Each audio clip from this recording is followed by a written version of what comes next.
10. Söz Haşr Bahsi. İhtar. Şu risalelerde teşbih ve temsilleri hikayeler suretinde yazdığımın sebebi hem teshil hem hakaik-ı İslamiye ne kadar makul, mütenasip, muhkem, mütesanit olduğunu göstermektir. Hikayelerin manaları sonlarındaki hakikatlerdir. Kinaiyat kabilinden yalnız onlara delalet ederler. Demek hayali hikayeler değil, doğru hakikatlerdir. Bismillahirrahmanirrahim. Fenzur ila athari rahmetillahi keyfe yuhyil arda ba'da mevtiha inne zâlike lemuhyil mevta ve huve ala kulli şeyin kadir. Birader, haşir ve ahireti basit ve avam lisanıyla ve vazıh bir tarzda beyanını istersen, öyleyse şu temsili hikayeciye nefsimle beraber bak, dinle. Bir zaman iki adam cennet gibi güzel bir memlekete, yani şu dünyaya işarettir. Gidiyorlar, bakarlar ki herkes ev, hane, dükkan kapılarını açık bırakıp muhafazasına dikkat etmiyorlar. Mal ve para meydanda sahipsiz kalır. O adamlardan birisi her istediği şeye elini uzatıp ya çalıyor ya gasp ediyor. Hevesine tebaiyet edip her nevi zulmü, sefaheti irtikab ediyor. Ahali de ona çok ilişmiyorlar. Diğer arkadaşı ona dedi ki, "Ne yapıyorsun? Ceza çekeceksin. Beni de belaya sokacaksın. Bu mallar miri malıdır. Bu ahali çoluk çocuğuyla asker olmuşlar veya memur olmuşlar. Şu işlerde sivil olarak istihdam ediliyorlar. Onun için sana çok ilişmiyorlar. Fakat intizam şedittir. Padişahın her yerde telefonu var ve memurları bulunur. Çabuk git, dahalet et," dedi. Fakat o sersem, inat edip dedi ki, "Yok, miri malı değil, belki vakıf malıdır, sahipsizdir. Herkes istediği gibi tasarruf edebilir. Bu güzel şeylerden istifadeyi men edecek hiçbir sebep görmüyorum. Gözümle görmezsem inanmayacağım," dedi. Hem fellesefane çok safsatiyatı söyledi. İkisi arasında ciddi bir münazara başladı. Evvela o sersem dedi ki, "Padişah kimdir? Tanımam." Sonra arkadaşı ona cevaben, "Bir köy muhtarsız olmaz, bir iğne ustasız olmaz, sahipsiz olamaz, bir harf katipsiz olamaz biliyorsun.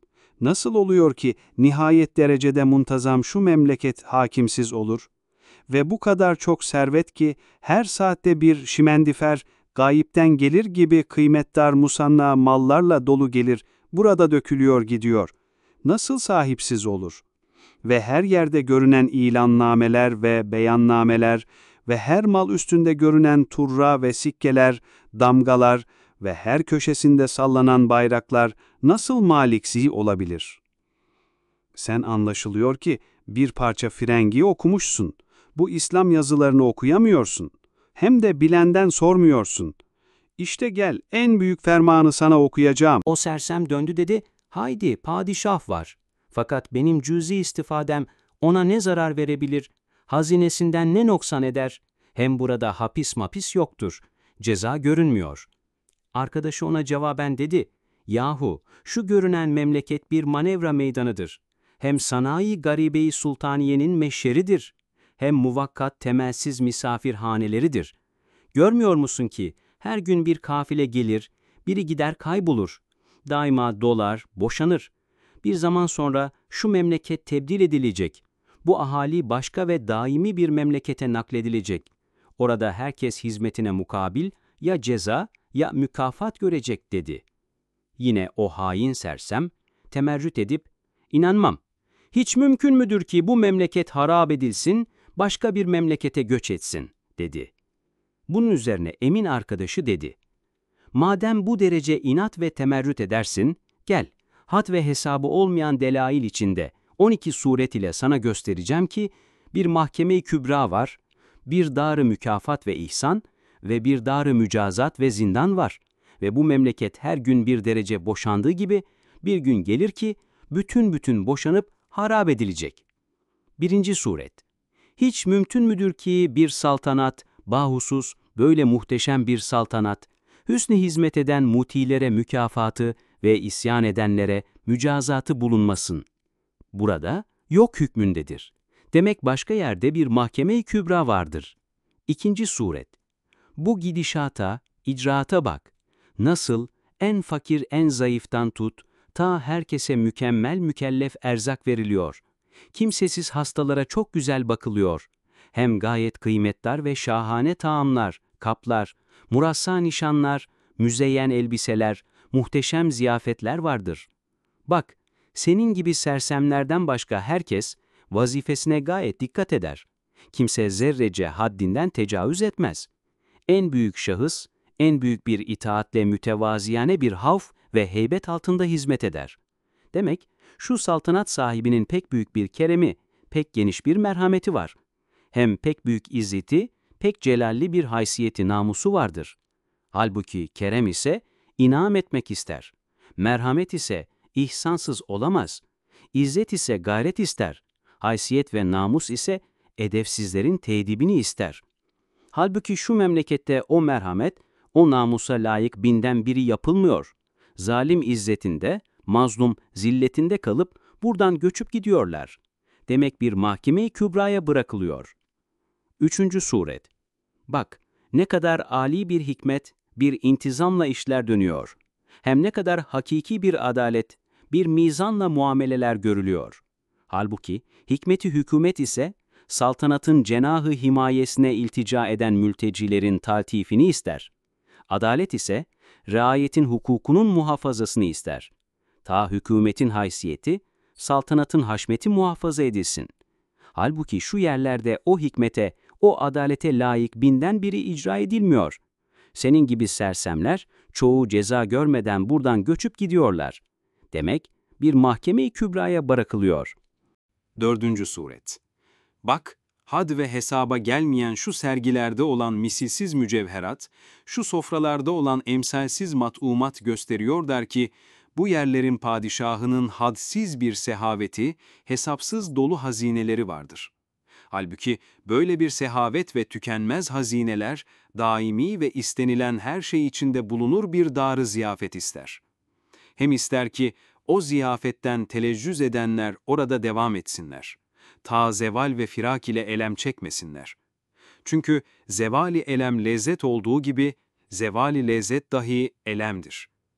Bu sergilere bak ve şu ilanlara dikkat et ve bu dellallara kulak ver ki, muciznüma bir padişahın antika sanatlarını teşkil ve teşhir ediyorlar.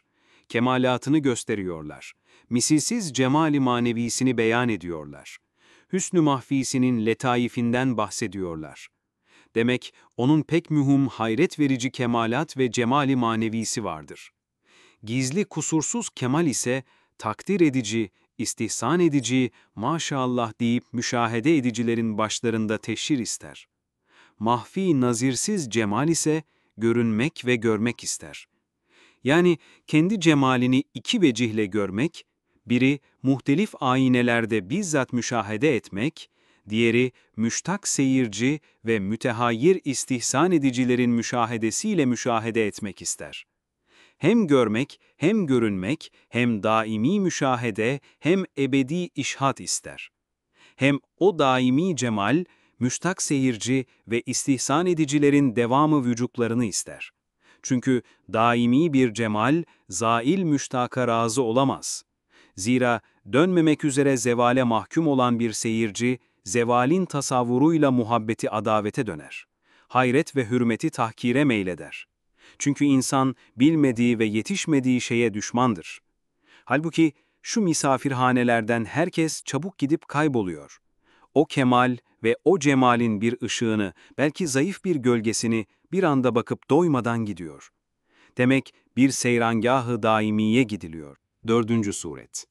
Bak, had ve hesaba gelmeyen şu sergilerde olan misilsiz mücevherat, şu sofralarda olan emsalsiz mat'umat gösteriyor der ki, bu yerlerin padişahının hadsiz bir sehaveti, hesapsız dolu hazineleri vardır. Halbuki böyle bir sehavet ve tükenmez hazineler, daimi ve istenilen her şey içinde bulunur bir dar-ı ziyafet ister. Hem ister ki o ziyafetten telezzüz edenler orada devam etsinler. Ta zeval ve firak ile elem çekmesinler. Çünkü zevali elem lezzet olduğu gibi zevali lezzet dahi elemdir. Bu sergilere bak ve şu ilanlara dikkat et ve bu dellallara kulak ver ki muciznüma bir padişahın antika sanatlarını teşkil ve teşhir ediyorlar. Kemalatını gösteriyorlar. Misilsiz cemali manevisini beyan ediyorlar. Hüsnü mahfisinin letaifinden bahsediyorlar. Demek onun pek mühim hayret verici kemalat ve cemali manevisi vardır. Gizli kusursuz kemal ise takdir edici, istihsan edici, maşallah deyip müşahede edicilerin başlarında teşhir ister. Mahfi nazirsiz cemal ise görünmek ve görmek ister. Yani kendi cemalini iki vecihle görmek, biri muhtelif aynelerde bizzat müşahede etmek, diğeri müştak seyirci ve mütehayyir istihsan edicilerin müşahedesiyle müşahede etmek ister. Hem görmek, hem görünmek, hem daimi müşahede, hem ebedi işhat ister. Hem o daimi cemal, müştak seyirci ve istihsan edicilerin devamı vücutlarını ister. Çünkü daimi bir cemal, zail müştaka razı olamaz. Zira dönmemek üzere zevale mahkum olan bir seyirci, zevalin tasavvuruyla muhabbeti adavete döner. Hayret ve hürmeti tahkire meyleder. Çünkü insan bilmediği ve yetişmediği şeye düşmandır. Halbuki şu misafirhanelerden herkes çabuk gidip kayboluyor. O kemal ve o cemalin bir ışığını, belki zayıf bir gölgesini bir anda bakıp doymadan gidiyor. Demek bir seyrangâh-ı daimiye gidiliyor. 5. Suret. Bak, bu işler içinde görünüyor ki, o misilsiz zatın pek büyük bir şefkati vardır. Çünkü her musibetzedenin imdadına koşturuyor. Her suale ve matluba cevap veriyor. Hatta, bak, en edna bir hacet, en edna bir raiyetten görse, şefkatle kaza ediyor. Bir çobanın bir koyunu bir ayağa incinse, ya merhem ya baytar gönderiyor. Gel gidelim, şu adada büyük bir içtima var. Bütün memleket eşrafı orada toplanmışlar. Bak, pek büyük bir nişanı taşıyan bir yaveri Ekrem bir nutuk okuyor. O şefkatli padişahından bir şeyler istiyor. Bütün ahali, evet evet biz de istiyoruz diyorlar. Onu tasdik ve teyit ediyorlar. Şimdi dinle, bu padişahın sevgilisi diyor ki, ey bizi nimetleriyle perverde eden sultanımız! Bize gösterdiğin numunelerin ve gölgelerin asıllarını, menbalarını göster. Ve bizi makarr-ı saltanatına celbet. Bizi bu çöllerde mahvettirme. Bizi huzuruna al. Bize merhamet et. Burada bize tattırdığın leziz nimetlerini orada yedir. Bizi zeval ve teb'id ile tazip etme. Sana müştak ve müteşekkir şu muti raiyetini başıboş bırakıp idam etme diyor ve pek çok yalvarıyor. Sen de işitiyorsun. Acaba bu kadar şefkatli ve kudretli bir padişah hiç mümkün müdür ki en edna bir adamın en edna bir meramını ehemmiyetle yerine getirsin? En sevgili bir yaveri Ekrem'in en güzel bir maksudunu yerine getirmesin. Halbuki o sevgilinin maksudu, umulun da maksududur. Hem padişahın marzisi, hem merhamet ve adaletinin muktezasıdır. Hem ona rahattır, ağır değil. Bu misafirhanelerdeki muvakkat nüzhetgahlar kadar ağır gelmez.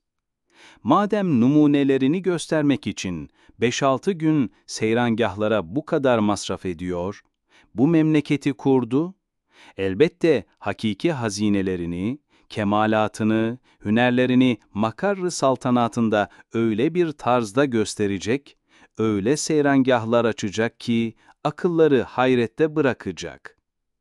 Demek bu meydanı imtihanda olanlar başıboş değiller. Saadet sarayları ve zindanlar onları bekliyorlar. 6. Suret. İşte gel bak, bu muhteşem şimendiferler, tayyareler, teçhizatlar, depolar, sergiler, icraatlar gösteriyorlar ki, perde arkasında pek muhteşem bir saltanat vardır hükmediyor. Böyle bir saltanat kendisine layık bir raiyet ister. Halbuki görüyorsun, bütün raiyet bu misafirhanede toplanmışlar. Misafirhane ise her gün dolar, boşanır. Hem bütün raiyet manevra için bu meydan-ı imtihanda bulunuyorlar. Meydansa her saat tebdil ediliyor. Hem bütün raiyet padişahın kıymettar ihsanatının numunelerini ve harika sanatlarının antikalarını sergilerde temaşa etmek için şu teşhirgahta birkaç dakika durup seyrediyorlar. Meşherse her dakika tahavvül ediyor. Giden gelmez, gelen gider. İşte bu hal, şu vaziyet kat'i gösteriyor ki, şu misafirhane ve şu meydan ve şu meşherlerin arkasında daimi saraylar, müstemir meskenler, şu numunelerin ve suretlerin halis ve yüksek asıllarıyla dolu bağ ve hazineler vardır. Demek burada çabalamak onlar içindir. Şurada çalıştırır, orada ücret verir. Herkesin istidadına göre orada bir saadeti var. 7. Suret. Gel bir parça gezelim. Şu medeni ahali içinde ne var ne yok görelim. İşte bak, her yerde, her köşede müteaddit fotoğraflar kurulmuş, suret alıyorlar. Bak, her yerde müteaddit katipler oturmuşlar, bir şeyler yazıyorlar, her şeyi kaydediyorlar. En ehemmiyetsiz bir hizmeti, en adi bir vukuatı zapt ediyorlar. Ha, şu yüksek dağda padişaha mahsus bir büyük fotoğraf kurulmuş ki, bütün bu yerlerde ne ceryan eder suretini alıyorlar. Demek o zat emretmiş ki, mülkünde ceryan eden bütün muamele ve işler zapt edilsin. Demek oluyor ki, o zat-ı muazzam bütün hadisatı kaydettirir, suretini alır. İşte şu dikkatli hıfz ve muhafaza elbette bir muhasebe içindir. Şimdi, en adi raiyetin, en adi muamelelerini ihmal etmeyen bir hakimi hafiz, hiç mümkün müdür ki raiyetin en büyüklerinden en büyük amellerini muhafaza etmesin, muhasebe etmesin, mükafat ve mücazat vermesin? Halbuki o zatın izzetine ve gayretine dokunacak ve şeyn-i merhameti hiç kabul etmeyecek muameleler o büyüklerden sudur ediyor. Burada cezaya çarpmıyor. Demek bir mahkeme-i kübraya bırakılıyor. 8. Suret. Gel, ondan gelen bu fermanları sana okuyacağım. Bak mükerrer vaat ediyor ve şiddetli tehdit ediyor ki, sizleri oradan alıp makarr-ı saltanatıma getireceğim ve mutileri mes'ud, asileri mahpus edeceğim. O muvakkat yeri harap edip, müebbet sarayları, zindanları havi, diğer bir memleket kuracağım. Hem o vaat ettiği şeyler ona gayet rahattır, raiyetine gayet mühimdir. Vaadinde hulf ise, izzeti iktidarına gayet zıttır. İşte bak, ey sersem! Sen yalancı vehmini, hezeyancı aklını, aldatıcı nefsini tasdik ediyorsun ve hiçbir vecihle hulf ve hilafa mecburiyeti olmayan ve hiçbir cihetle hilafa haysiyetine yakışmayan ve bütün görünen işler sıdkına şehadet eden bir zatı tekzip ediyorsun. Elbette büyük bir cezaya müstehak olursun. Misalin şuna benzer ki, bir yolcu güneşin ziyasından gözünü kapıyor, hayaline bakıyor. Vehmi bir yıldız böceği gibi kafa fenerinin ışığıyla dehşetli yolunu tenvir etmek istiyor. Madem vaat etmiş yapacaktır.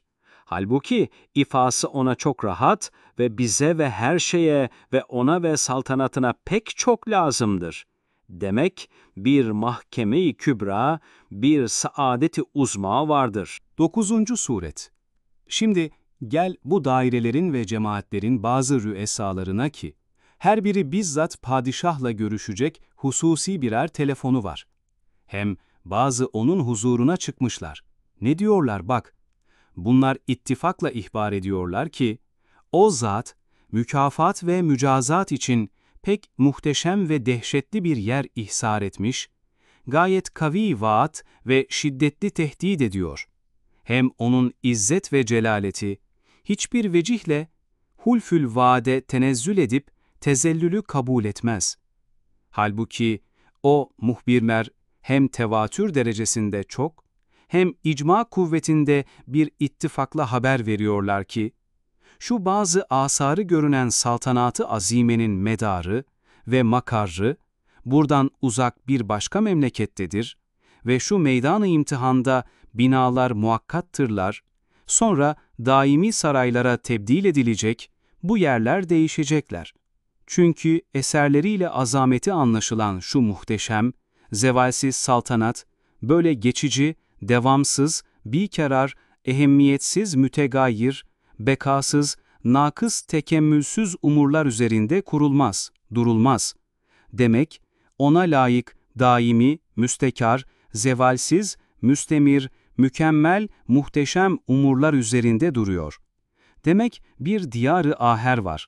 Elbette o makarra gidilecektir. 10. Suret. Gel bugün Nevruz-u Sultani'dir. Bir tebettülat olacak. Acip işler çıkacak. Şu baharın şu güzel gününde, şu güzel çiçekli olan şu yeşil sahraya gidip bir seyran ederiz. İşte bak, ahali de bu tarafa geliyorlar. Bak, bir sihir var. O binalar birden harap oldular. Başka bir şekil aldı. Bak, bir mucize var. O harap olan binalar birden burada yapıldı. Adeta bu hali bir çöl, bir medeni şehir oldu. Bak, sinema perdeleri gibi her saat başka bir alem gösterir. Başka bir şekil alır. Buna dikkat et ki, o kadar karışık, süratli, kesretli, hakiki perdeler içinde ne kadar mükemmel bir intizam vardır ki, her şey yerli yerine konuluyor. Hayali sinema perdeleri dahi bunun kadar muntazam olamaz. Milyonlar mahir sihirbazlar dahi bu sanatları yapamazlar. Demek bize görünmeyen o padişahın çok büyük mucizeleri vardır. Ey sersem, sen diyorsun ki, nasıl bu koca memleket tahrip edilip başka yere kurulacak? İşte görüyorsun ki, her saat senin aklın kabul etmediği o tebdili diyar gibi, çok inkılaplar, tebdiler oluyor. Şu toplanmak, dağılmak ve şu hallerden anlaşılıyor ki, bu görünen süratli içtimalar, dağılmalar, teşkiller, tahripler içinde başka bir maksat var. Bir saatlik içtima için 10 sene kadar masraf yapılıyor. Demek bu vaziyetler maksudu bizzat değiller. Bir temsildir, bir taklittirler. O zat mucizeyle yapıyor. Ta suretleri alınıp terkip edilsin ve neticeleri hıfzedilip yazılsın. Nasıl ki manevra meydanı imtihanının her şeyi kaydediliyordu ve yazılıyordu. Demek bir mecma-ı ekberde muamele bunlar üzerine devam edip dönecek. Hem bir meşheri azamda daimi gösterilecek. Demek şu geçici, kararsız vaziyetler, sabit suretler, baki meyveler veriyorlar. Demek bu ihtifalat, bir saadet-i uzma, bir mahkeme-i kübra, bilmediğimiz ulvi gayeler içindir. 11. Suret. Gel ey muannit arkadaş, bir tayyareye, ya şarka veya garba, yani mazi ve müstakbele giden bir şimendifere binelim. Şu mucizekar zatın, sair yerlerde ne çeşit mucizeler gösterdiğini görelim. İşte bak, gördüğümüz menzil ve meydan ve meşher gibi acayipler her tarafta bulunuyor. Lakin sanatça, suretçe birbirinden hayrıdırlar. Fakat buna iyi dikkat et ki, o sebatsız menzillerde, o devamsız meydanlarda, o bekasız meşherlerde, ne kadar bahir bir hikmetin intizamatı, ne derece zahir bir inayetin işaratı, ne mertebe âli bir adaletin emaratı, ne derece vasi bir merhametin semaratı görünüyor. Basiretsiz olmayan herkes yakinen anlar ki, onun hikmetinden daha ekmel bir hikmet ve inayetinden daha ecmel bir inayet ve merhametinden daha eşmel bir merhamet ve adaletinden daha ecel bir adalet olamaz ve tasavvur edilemez. Eğer faraza, tevehhüm ettiğin gibi, daire-i memleketinde daimi menziller, âli mekanlar, sabit makamlar, baki meskenler, mukim ahali, mes'ud rayyeti bulunmazsa, şu hikmet, inayet, merhamet, adaletin hakikatlerine şu bekasız memleket mazhar olamadığı malum ve onlara mazhar olacak başka yerde de bulunmazsa, o vakit gündüz ortasında güneşin ışığını gördüğümüz halde güneşi inkar etmek derecesinde bir ahmaklıkla şu gözümüz önündeki hikmeti inkar etmek ve şu müşahede ettiğimiz inayeti inkar etmek ve şu gördüğümüz merhameti inkar etmek ve şu pek kuvvetli emaratı, işaratı görünen adaleti inkar etmek lazım gelir. Hem bu gördüğümüz icraat-ı hakimane ve ef'al-i kerimane ve ihsanat-ı rahimanenin sahibini haşa sümme haşa, sefih bir oyuncu, gaddar bir zalim olduğunu kabul etmek lazım gelir. Bu ise hakikatlerin zıtlarına inkılabıdır.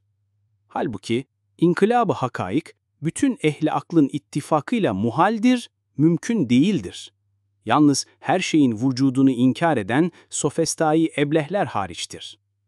Demek bu diyardan başka bir diyar vardır ki, onda bir mahkeme-i kübra, bir madele-i ulya, bir mekreme-i uzma vardır ki, ta şu merhamet ve hikmet ve inayet ve adalet tamamen tezahür etsinler. 12. Suret.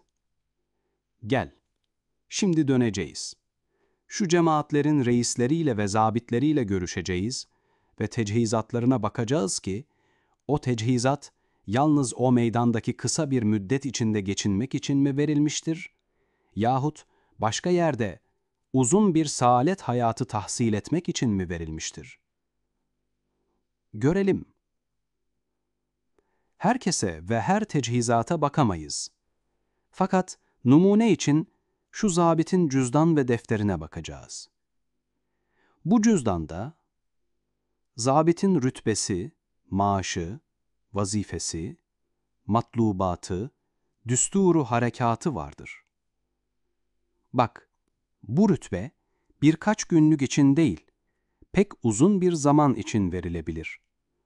Şu maaşı hazine-i hassadan filan tarihte alacaksın yazılıdır. Halbuki o tarih çok zaman sonra ve bu meydan kapandıktan sonra gelir.